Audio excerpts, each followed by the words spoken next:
I walked into the kitchen with a Pyrex of my mom's tuna casserole still warm in my hands, and found my father sitting on a folding chair in the laundry room eating dinner off a TV tray. He had a paper towel for a napkin. The garage door behind him was open a crack, and you could hear the rain hitting the concrete driveway. He looked up when he saw me, and the first thing he did, the very first thing, was try to hide the plate. Like a kid sneaking cookies, like he was the one who'd done something wrong. That was the moment something inside me went quiet, not loud. Quiet. I'm Reese. I'm 31 years old. I run a small marketing agency out of a converted warehouse in the Pearl District in Portland. And 8 months earlier, I had paid $492,000 in cash for a 4-bedroom craftsman in Lake Oswego so that my parents could finally stop renting. I'd been saving for that house since I was 23. I'd skipped vacations. I drove a 2014 Honda Civic with a cracked side mirror. I kept meaning to replace and never did. I cashed out a chunk of my Roth, took a personal loan against my agency's receivables, and wrote a wire that made the title officer at First American actually pause and ask if I was sure. I was sure. I'd been sure my whole life. My dad laid brick for 41 years.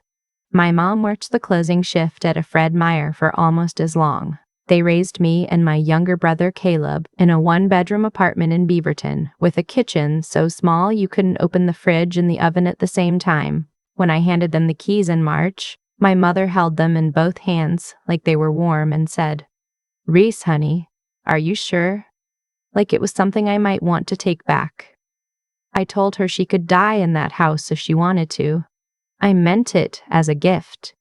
I still do. So when I walked into the laundry room that Saturday in October, unannounced, because I lived 20 minutes away and I'd brought a casserole and a bottle of peanut tea, and saw my father eating spaghetti out of a Tupperware lid on a folding chair, I did not understand what I was looking at. I genuinely thought for one stupid second that maybe the kitchen was being painted. "Dad," I said, "what are you doing?" He smiled at me. A small, embarrassed smile. "Hey, kiddo. I didn't know you were coming by. Why are you in here?" He glanced past me toward the kitchen. The kitchen I had renovated, the white oak floors I had personally driven to a salvage yard in Tualatin to source. There was music coming from in there, some kind of soft acoustic playlist, and voices. A lot of voices. "Your brother's having a little thing," he said. "For Hayden's parents. Meet and greet kind of deal. Your mother and I are just gonna eat in here and stay out of the way." Hayden was my brother's wife. They'd gotten married 14 months ago in a vineyard ceremony I'd partially paid for because Hayden's family, and I want to be careful here because I don't want to be unfair, Hayden's family had a lot of opinions about what a wedding should look like and very little money to make those opinions real. So I had quietly covered the floral budget and the rehearsal dinner and the photographer.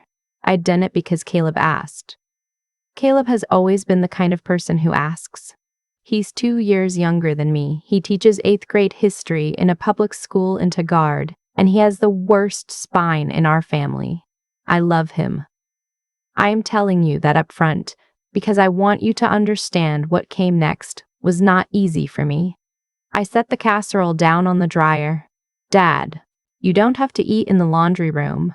"Reese, sweetheart, it's fine. There's a lot of people in there. Your mother's tired. We didn't want to be in the photos." "In the photos? It's a small thing," he said again. "It's just for tonight?" I asked him where Mom was. He said she was in the den.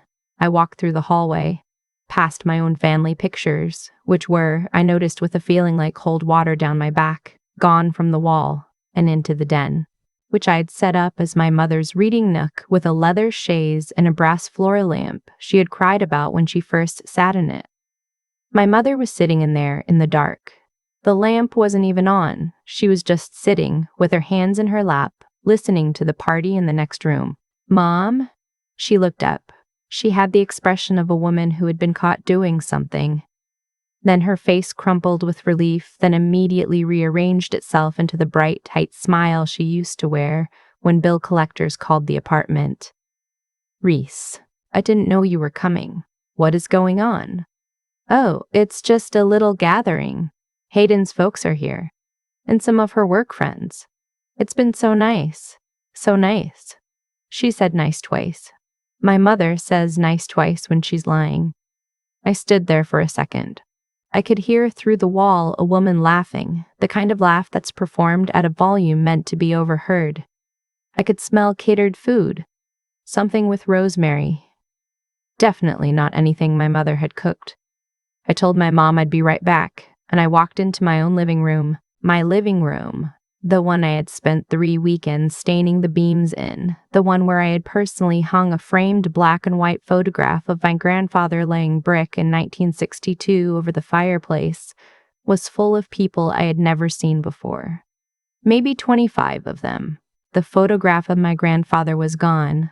In its place was a large abstract canvas, beige and gold. The kind of thing you buy at Home Goods to fill a wall. Hayden was standing in the middle of the room with a glass of prosecco.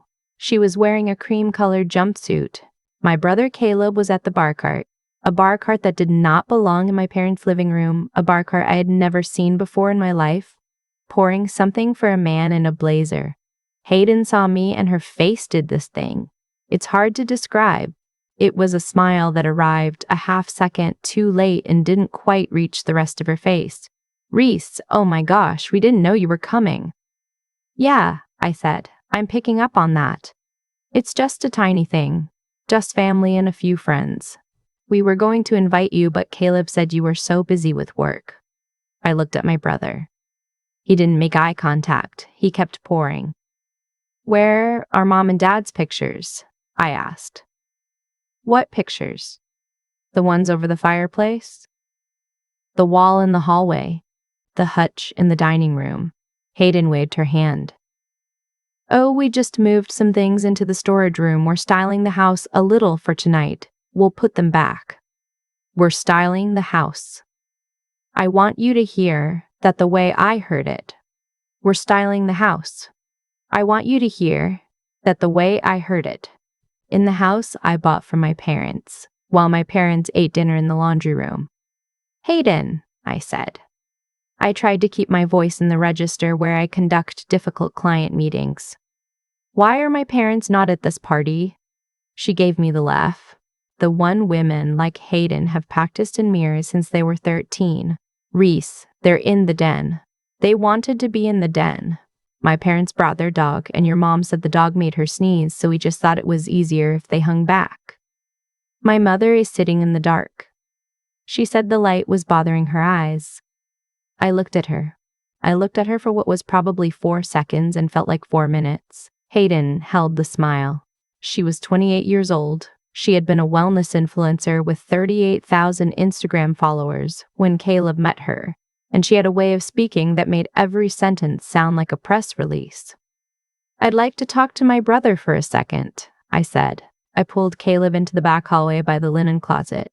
He came along the way he used to come along when he was 9 and I was 11, and he'd done something stupid. Hands in his pockets, shoulders up around his ears. Caleb, what is happening? Reese, it's just a thing. Don't make it a thing. Why is Dad in the laundry room? He winced. He chose to go in there. Bullshit. Hayden's parents are they're a lot, okay? They're judgy. And Mom and Dad are just... Dad still has the brick dust under his fingernails, you know? It came up at dinner last weekend that her dad's a periodontist and... Stop talking. He stopped. You moved their pictures. Hayden moved their pictures. For the night, we were going to put them back. Caleb, look at me. How long has Hayden been styling this house? He didn't answer. How long, Caleb? A few weeks. What does that mean? We've been staying here. In the guest room. Just for a little while. Our lease ended and we were going to find a place. But the market is insane right now and Mom said we could. Mom said you could stay in the guest room. So why is Dad's recliner in the garage? He blinked. What? His recliner. The brown one. It's not in the living room. I just walked through. I want you to take me upstairs right now and show me the guest room. He didn't move. He stared at the carpet. Caleb, It's not a big deal. Take me upstairs. He didn't take me upstairs. I went up myself. He didn't follow. The guest room, the one I'd painted a soft white and put a queen bed in for when relatives came to visit, was being used as some kind of overflow closet. Hayden's clothes, boxes of what looked like skincare samples, like she was running a side business out of it. Fine. Whatever. I kept walking. I went to the master bedroom. The door was closed. I opened it. My mother's nightstand was gone. The little framed photo of her and my dad on their honeymoon in Cannon Beach in 1979, the one she'd had on every nightstand of every bedroom of every place they'd ever lived. Gone. The bed had different sheets on it. Linen. Eucalyptus colored. There was a diptych candle on what used to be my father's side. The closet door was open, and I could see, even from the doorway, that the closet was full of women's clothes. Caleb's wife's clothes. I walked in. I checked. My mother's robe, the chenille one she'd had since I was in middle school, was crammed into a corner of the guest bathroom on a hook behind the door, like it was something to hide. I went down the hall to the smaller bedroom at the end, the one I had set up as my dad's office. He'd never had an office in his life. He'd cried a little when I showed it to him. There was a woodworking bench in there because he'd told me, the year before he retired, that he wanted to learn to make birdhouses. Just birdhouses. Just something with my hands that nobody pays me for, he said. The bench was gone. The room was now a nursery. Half finished. The walls were painted a pale sage. There was a crib leaning against the wall, still in the box. There was a changing table assembled in the corner, with the plastic wrapping still on it. I stood in that doorway for a long time. Hayden was not pregnant. I would have known. My brother would have told me. It would have been the only thing he talked about for 6 months, because Caleb is congenitally incapable of sitting on news. So this wasn't a nursery. This was a plan. I went back downstairs. I did not go into the living room. I went into the den. I sat down next to my mother on the chaise and I took her hand. Mom, how long have they been living here? She didn't answer right away. Then she said, very quietly, since August. It was October. Mom, why didn't you tell me? Caleb said it was just for a few weeks, and then Hayden came and she had so many ideas, Reese. She kept saying we should let her freshen up the house. She bought us new towels. She said our towels were bringing down the energy. Where's Dad's recliner, Mom? She started to cry, very quietly, the way she cried at my grandmother's funeral, without making any noise. It's in the garage. She said it didn't go with the aesthetic. I'm going to tell you something about my mother. My mother is not a stupid woman. She graduated high school with honors. She reads 2 books a week.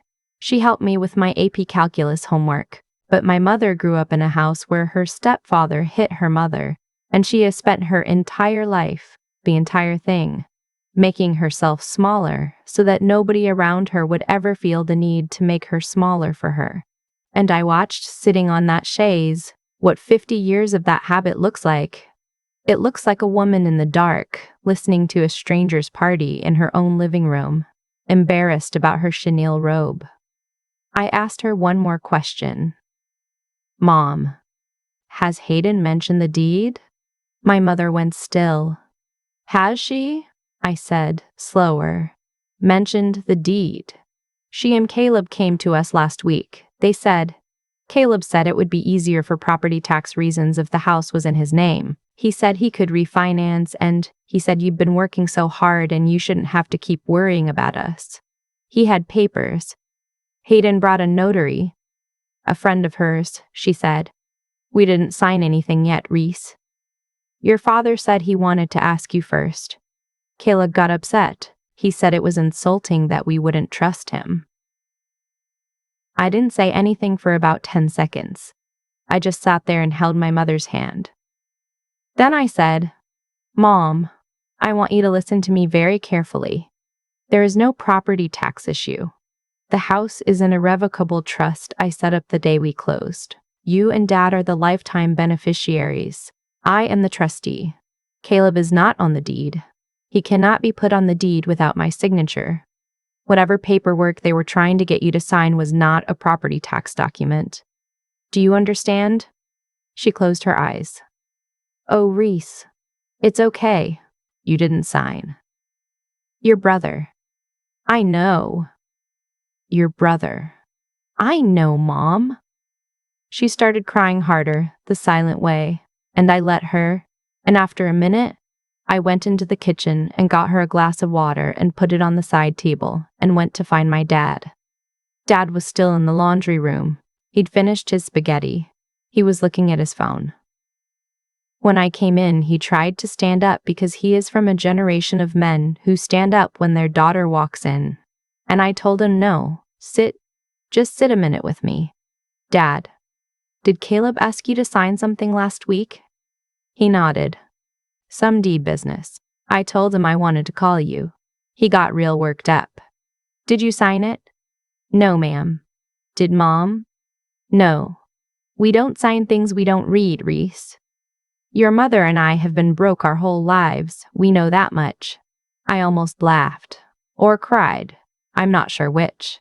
Dad, I need you to do something for me. Anything. I need you to come into the living room with me. And I need you to sit in your chair. I'm going to bring it in from the garage, and I need you to not apologize to anyone for being there. Can you do that? He thought about it for a second. He's a careful man. Then he said, yeah, I can do that. I went out to the garage. The recliner was under a tarp behind a stack of Hayden's Amazon boxes. The footrest was bent where it had been shoved against the wall. I dragged it through the mudroom and into the living room. I did this in front of everyone. I did not say anything while I did it. I just dragged the chair across the hardwood floor I had paid for, and I put it in its spot, the spot it had been in 3 weeks earlier, and I gestured for my father, who had followed me, to come sit in it. He sat down. He looked small in his work shirt, surrounded by all these strangers and their nice clothes. He looked at me. I winked at him. I have not winked at my father since I was about 10 years old. He smiled. The room had gone very quiet. Hayden came over. She was still smiling, but the smile was doing a lot of work now. Reese, hey, can we just step into the kitchen for a sec? No, I said. Reese, I want to ask you a question, Hayden. In front of everybody, since everybody seems to be hanging out at my parents' house tonight. Did you tell my brother that you and he should put my parents' house in your name for property tax reasons? Her face did something interesting. It tried about 4 expressions at once. That's a private family conversation. It's a great conversation. I'd love to have it here. A woman in a green dress, who I was going to learn in about 30 seconds, was Hayden's mother, stood up from the sectional. I'm sorry, who are you? I'm Reese. I'm Caleb's sister. And this is what? Your house? Yes, I said. It is. I was told this was Caleb and Hayden's home. I looked at Caleb. He was standing by the bar cart with both hands flat on it, like the bar cart was the only thing keeping him upright. Caleb, I said, did you tell these people this is your house? He didn't answer. Caleb, I said we lived here. Did you say you owned it? A long pause. Then, very quietly, I didn't correct her when she assumed. Okay, I said. I turned back to Hayden's mother. I felt very calm, the kind of calm I get in negotiations when somebody is about to lose. Ma'am, I bought this house in March, in cash. For my parents. That man right there in the recliner. And the woman who is currently sitting alone in the den because somebody told her she was sneezing too much to be at the party. A house is held in a trust. My brother and his wife have been staying in the guest bedroom rent-free since August. As of about 10 minutes ago, they tried to convince my parents to sign over the deed under false pretenses. Hayden, did your friend the notary know that? Hayden was very pale. I don't appreciate any of this, I said. But here we are. The woman in the green dress sat back down very slowly. I turned to the room. Folks, I'm going to be honest with you. I don't know any of you, and you didn't do anything wrong by being here, and I have nothing against you personally. But this party's over. There's a lot of catering left. You're welcome to take a plate on your way out. There's gonna be a family conversation now. Nobody moved for about 3 seconds. Then a man near the door picked up his coat. After that, it went fast. People do not, it turns out, like to linger at a party after it has been publicly canceled by the actual owner of the house. Within 12 minutes, the living room was empty except for me, Caleb, Hayden, and my dad in the recliner, who had not moved a muscle and was watching all of this like he was watching a baseball game. My mother came in from the den. She walked very slowly. She walked past Hayden without looking at her, and stood next to my dad's chair and put her hand on his shoulder.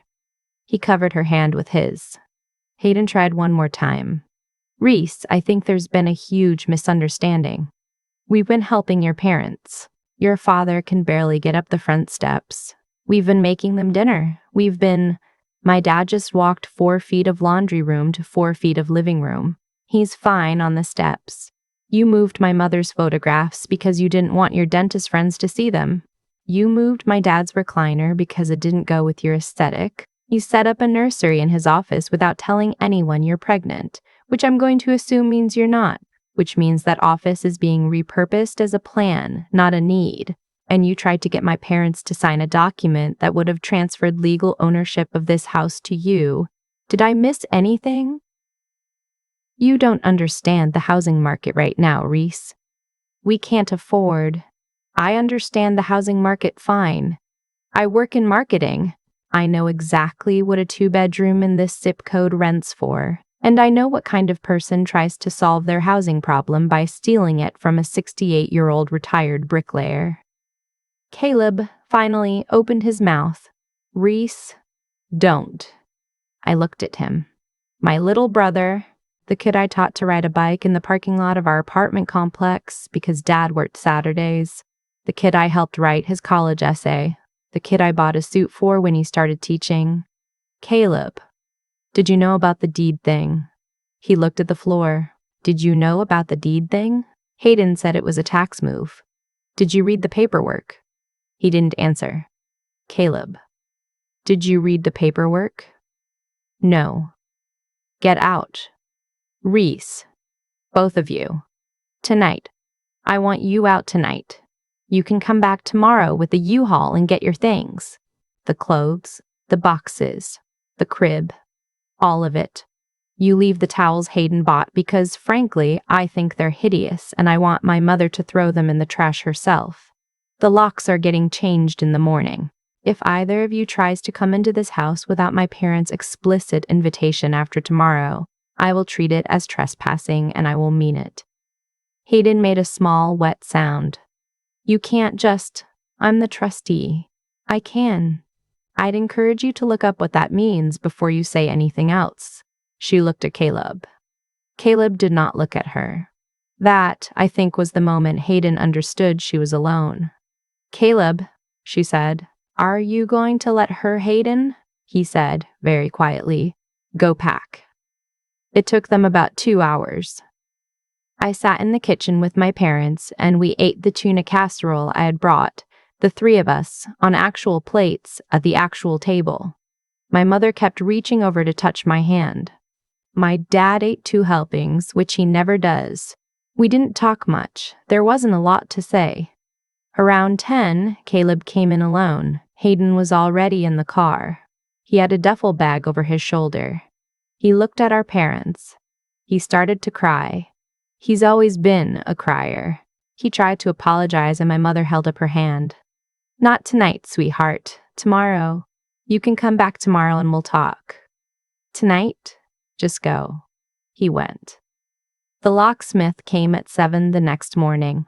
I had called the night before and paid for the emergency rate, which was $350, and which I did not regret. By 9, the house had new locks and my parents had new keys on new keychains.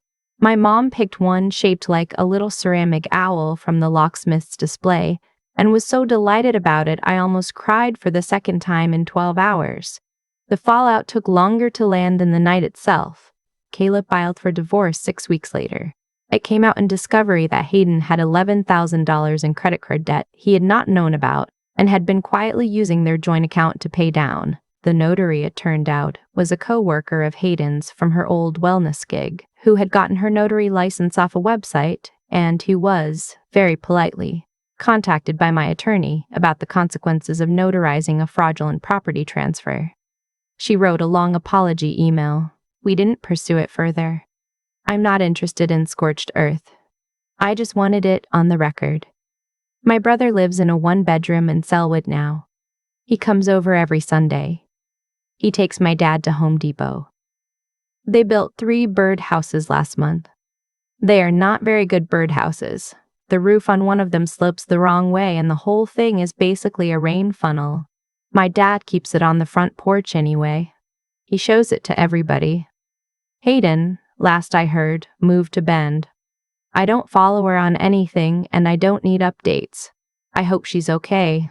I hope she figures out whatever it is she's been trying to figure out. I just hope she figures it out somewhere far from my mother's chenille robe.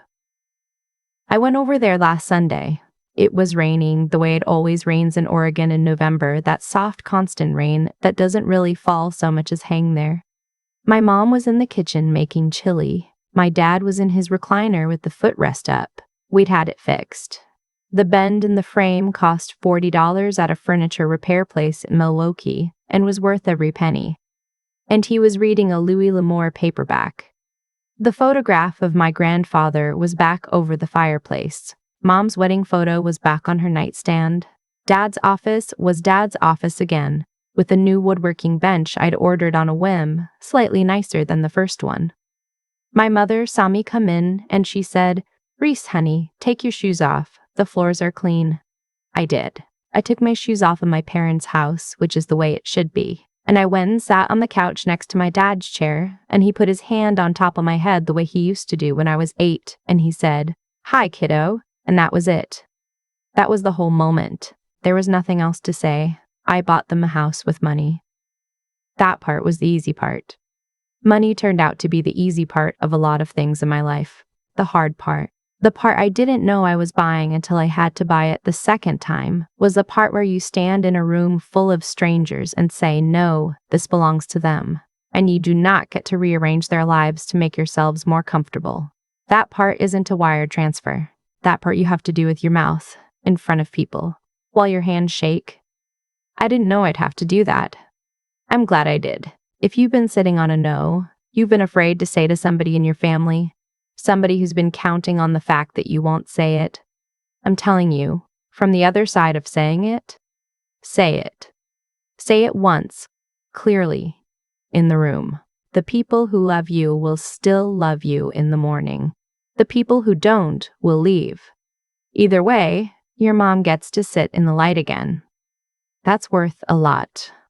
That's worth, in my experience, almost everything. I think about that night a lot. Not the part where I dragged the recliner across the floor or the part where I asked Hayden in front of her dentist friends if her notary knew what she was doing.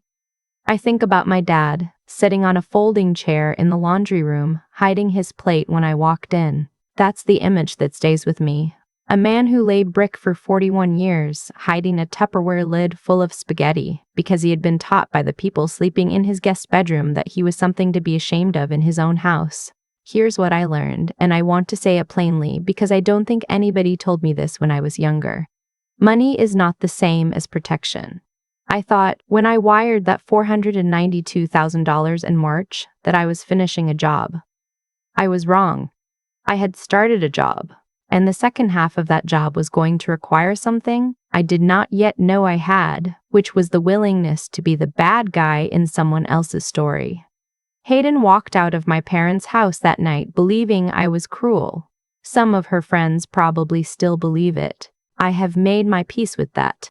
The cost of being thought of as cruel by people who are trying to take my parents home is, it turns out, a price I am happy to pay every single day of my life. The other thing I learned is that decency without spine is just decoration. My brother, Caleb, is a decent man. He coaches a middle school history bee. He cried at our grandfather's funeral until he hyperventilated. But decency that won't stand up in a room is not decency. It's wallpaper. It looks nice and it covers nothing. Caleb let our father eat in a laundry room because conflict made him uncomfortable, and discomfort, for him, had always been the worst possible feeling in any room. He is learning, slowly, in a one-bedroom apartment in Selwood, that there are worse feelings. He is becoming, I hope, a more useful kind of decent. If there's a thing I want to leave you with, it's this. The people in your family who love you the most are usually the ones least likely to ask you for protection, because they were raised in a world that told them asking was rude. My mother sat in the dark in a den I had decorated for her because she did not want to make a fuss. She would have sat there forever. She would have died in that chair, in the dark, listening to other people's parties in her own living room, and she would have called it a good life, because nobody had yelled. Watch the people you love. Watch what they accept quietly.